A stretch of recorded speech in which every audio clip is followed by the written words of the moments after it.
अतिथि महोदय, सभी सम्मानित शिक्षकगण एवं प्यारे बच्चों, हम सभी यहाँ पे आज 77वां अपना इंडिपेंडेंस डे यानी कि स्वाधीनता दिवस मना रहे हैं। जो हमारा पहला स्वतंत्रता दिवस था वो 1947 में था। कब था? 1947 में। क्योंकि हम जानते हैं after a very long time Britishers के द्वारा ये घोषणा की गई 3 जून 1947 को कि अब हम भारत छोड़ रहे हैं और भारत को आजादी दे रहे हैं। उसके बाद एक डेट तय हुई कि पूर्ण रूप से भारत को 15 अगस्त 1947 को आजाद कर दिया जाएगा।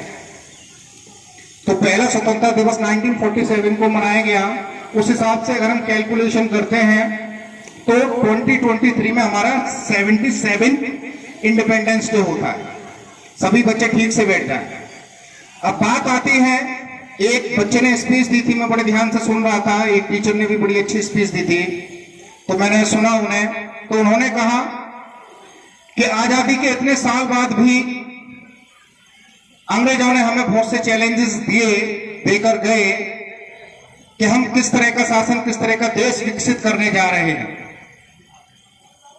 क्योंकि हमारे देश की जो स्थिति है, अगर हम पिछले 1000 साल का इतिहास पढ़ते हैं तो पिछले 1000 साल के इतिहास में लगभग 800 सालों का जो इतिहास है वो इतना कठिन इतिहास है, या हम इतना कहें कि परतंत्रतापूर्ण इतिहास है कि हमारे जो भी राजा हुए, जो भी क्षेत्रीय राजा हुए, रियासतें रही, या जिनका भी क्षेत्राधिकार अधिक से अधिक क्षेत्र में रहा, वो सभी दूसरों से लड़ने में ही बिजी रहे। हमारे देश को आगे ले जाने में, अपने क्षेत्र को आगे ले जाने में बहुत कम सहयोग दे पाए, क्योंकि बाहर से कुछ ना कुछ आक्रमणकारी आते रहे। उनसे बचाव करने में, उनसे लड़ने में ही उनका अधिकतर समय चला जाता रहा।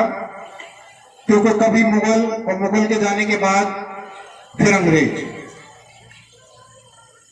लेकिन हमें आजादी मिल गई, हमें हमारे देश के लोगों को शासन मिल गया। लेकिन वर्तमान में हम देखते हैं कि हमारी आजादी जो है वो कहीं ना कहीं पूर्ण रूप से हमें प्राप्त नहीं हो पा रही है। पूर्ण रूप से मेरा मतलब है कि आखिर जिस प्रकार का नेशन बनाने के लिए अंग्रेजों ने हमें दिया, या जिस प्रकार का देश बनाने का स्वप्न लेकर हमने आजादी के स्वप्न को देखा था कि हमें आजाद इसलिए होना है, क्या हम उस प्रकार का देश निर्माण कर पा रहे हैं? आज मैं जो बात करूंगा अगले 10 मिनट तक या 5 मिनट तक, वो स्टूडेंट सेंट्रिक करने वाला हूं। सभी बच्चे, स्पेशली 9th ऑनवर्ड से जो भी बड़े हैं, वो ध्यान से सुने।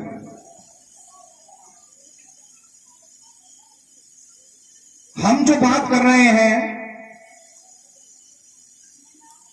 विद्यार्थियों को लेकर कर रहे हैं, शिक्षा को लेकर कर रहे हैं। आज क्या हमने वो शिक्षा का स्वरूप, क्या विद्यार्थी का स्वरूप उस तरह से डेवलप कर रखा है कि इस देश का शिक्षार्थी, इस देश का विद्यार्थी बहुत अच्छे रूप से निर्मित हो पा रहा है? किसी भी देश को अगर आगे बढ़ना है तो मुझे लगता है बिना शिक्षा के वो पूर्ण नहीं हो सकता। जब शिक्षा की बात आती है तो हम देख रहे हैं शिक्षा दिन पे दिन कहीं ना कहीं विकृत होती जा रही है, और वो विकृत हो रही है हमारे विचारों की वजह से। और उसमें टीचर्स का, पढ़ने वालों यानी कि शिक्षार्थियों का, विद्यार्थियों का, और विद्यार्थियों के संरक्षक करने वाले यानी कि उनके माता पिता, उन तीनों का ही योगदान है।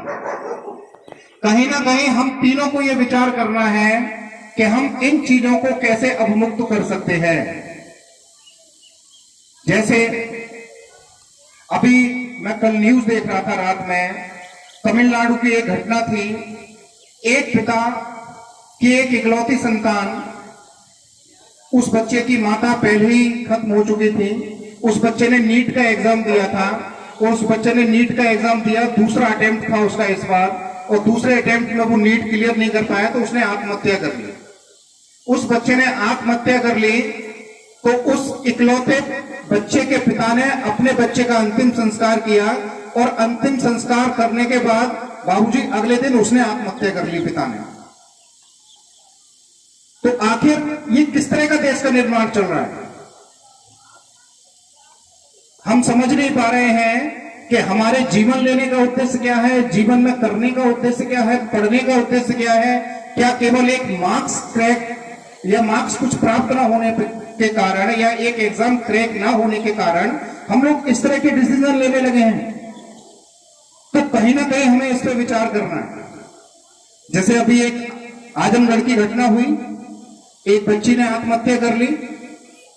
तो आखिर हम कर क्या रहे हैं, ये हमारे ऊपर एक प्रश्न चिन्ह बना हुआ है। जब हम इस तरह की मानसिकता के साथ आगे बढ़ रहे हैं तो हम जो सपना देख रहे हैं, क्या हम विश्वगुरु बनेंगे? क्या हम बन सकते हैं? कभी नहीं बन सकते। क्योंकि जब हमारी पीढ़ी इस तरह के काम कर रही है, जब उसमें इतना साहस नहीं है, एक छोटी सी परेशानी आने पर हम इस तरह के निर्णय लेने लगते हैं कि now everything is finished, nothing is more now. जब इस तरह की मानसिकता हमारे सामने बन जाएगी तो ऐसे व्यक्ति जीवन में संघर्ष करने की कला कब सीख पाएगा? और कहीं ना कहीं इसमें मैंने उस दिन टीचर्स की भी मीटिंग ली तो आपको ही बताया, आपकी खामियां है कि आप बच्चों को संघर्ष करना नहीं सिखा पा रहे हैं। कि जीवन में केवल मार्क्स लाना, किसी चीज में पास हो जाना जीवन नहीं रहता है। जीवन में ऐसे बहुत सारे आपके सामने अवसर आएंगे जहां आपको लड़ना पड़ेगा, भिड़ना पड़ेगा, जूझना पड़ेगा। इन सभी चीजों से आपको ओवरकम होना पड़ेगा।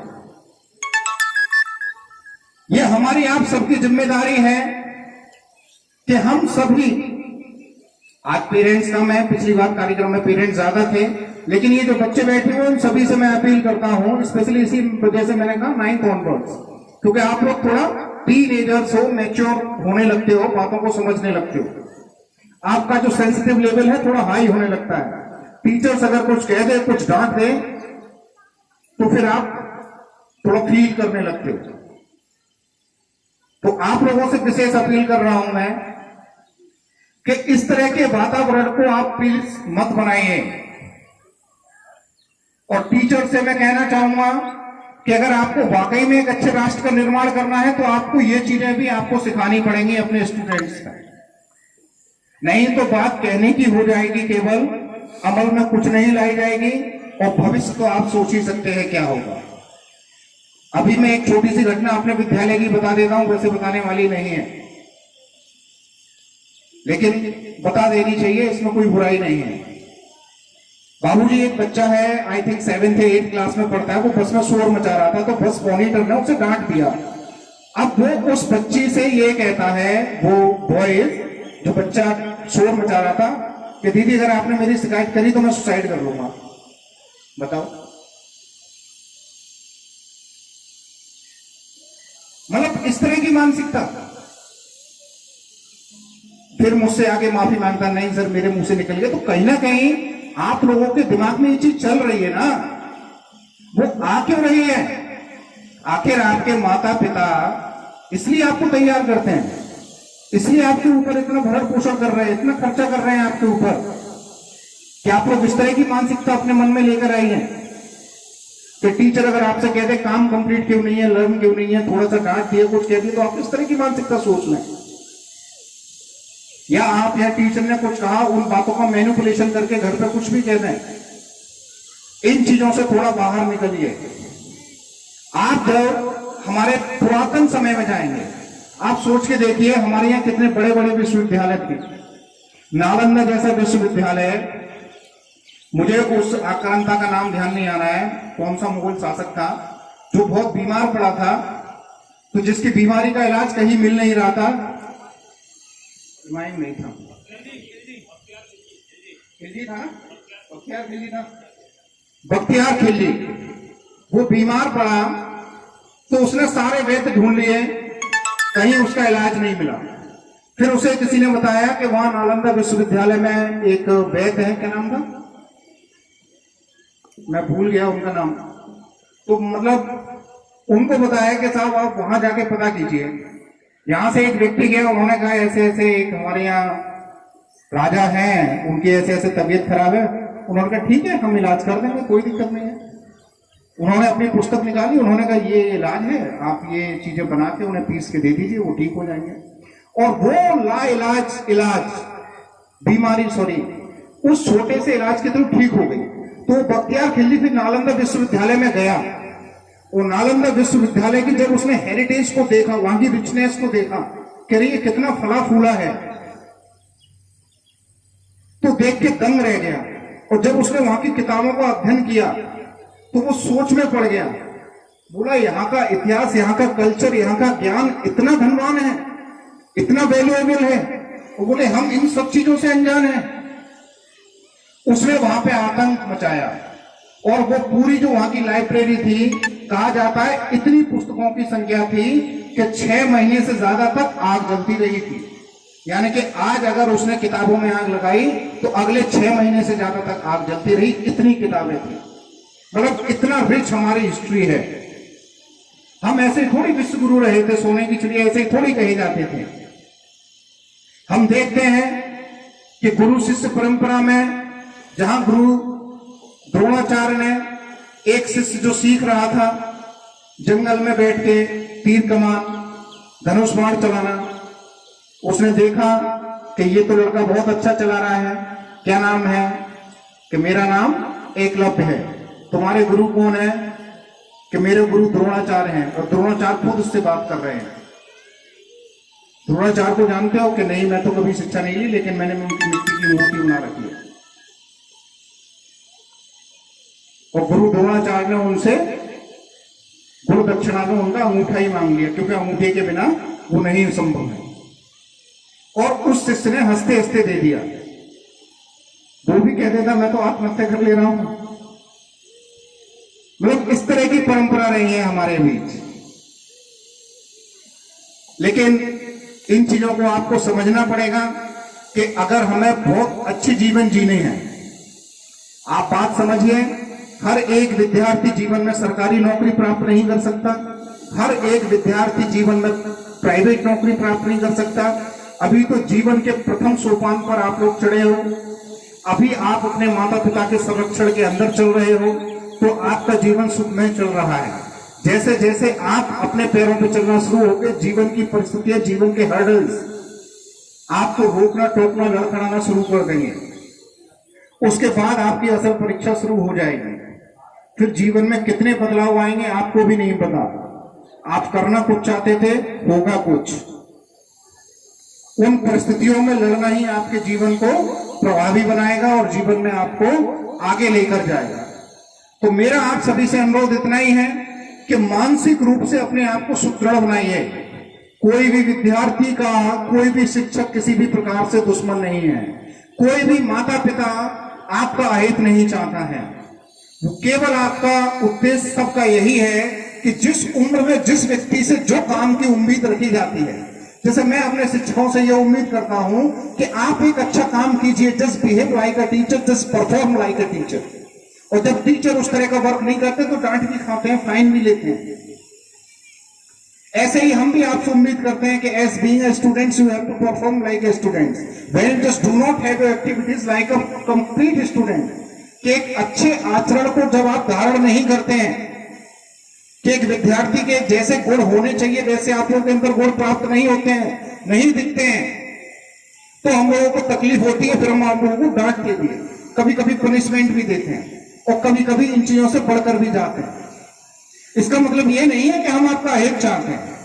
इसका मतलब यह है कि हम आपको अच्छी दिशा में लेके जाना चाहते हैं, हम आपको अच्छे मार्ग पर, सन्मार्ग पर प्रेरित करना चाहते हैं। और जब तक आपके अंदर ये चीजें नहीं आती है, तब तक हम आपको बार बार पुश करना चाहते हैं। तो मेरा उद्देश्य यही है कि अगर आप वाकई में आजादी का मतलब समझना चाहते हैं तो आपको स्वयं से समझना होगा। आजादी का मतलब ये बिल्कुल भी नहीं है कि हमें कोई रोके ना टोके ना, हमसे कोई कुछ ना कहे, ये बिल्कुल भी आजादी का मतलब नहीं है। आजादी का मतलब यह है कि जो जिसकी जिम्मेदारी है, जो जिसके नियम है, वो उसे पूरी तरह निभाने चाहिए, बाई हुक और बाई क्रुक। आप प्यार से निभाएं तो अच्छा है, नहीं निभाएं तो अच्छा है। तो मेरा आप सभी से यही फाइनली अनुरोध है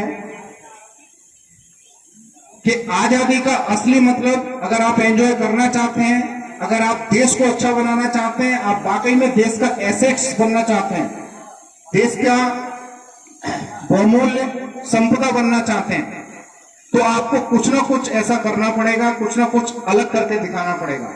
अन्यथा आपकी वैल्यू नथिंग हो जाएगी, कुछ भी नहीं रहेगी। और इन छोटी छोटी बातों से आपको निकलना पड़ेगा। एक सुदृढ़ मानसिकता आपको अपनानी पड़ेगी और एक अच्छी मानसिकता के कारण ही आप अपना अच्छा कर पाएंगे, अपने समाज को, अपने परिवार को और अपने देश को आगे ले जा पाएंगे, और तभी आप इस सच्ची आजादी का जश्न मना पाएंगे। समझ रहे हैं आप सभी मेरी बात को? आपको अपने आप को मानसिक रूप से सुदृढ़ बनाना है, और इन छोटी छोटी चीजों से जो आप समस्याएं समझने लगते हैं, वो कुछ समस्या नहीं है, वो क्षणिक समस्याएं हैं, वो तुरंत सॉल्व होती हैं। कब? जब आप करना चाहते हैं तब। समस्या कभी भी परमानेंट नहीं होती है, आज है कल खत्म हो जाएगी। इस चीज को कभी दिमाग में मत रखना कि हमारे सामने समस्या आ गई है, हम किसी चीज में फॉल्टर पाए जाते हैं, डिफॉल्टर पाए जाते हैं, तो इसका मतलब बहुत कुछ बिगड़ने वाला है। नथिंग। आपको केवल ये प्रॉमिस करना है, ये कमिटमेंट करना है अपने टीचर्स से, अपने पेरेंट्स से, now it will not repeat again by me, कि अब ये मुझसे दोबारा नहीं होगा। और ये अपने शब्दों को पालन में लाना है, अपने वर्ड्स पे रहना है। इन्हीं चीजों के साथ मैं अपने शब्दों को विराम देता हूं और आशा करता हूं कि जो मैं आपसे कह रहा हूं वो चीज आप अपने जीवन में पालन में लेकर आएंगे। जय हिंद, जय भारत।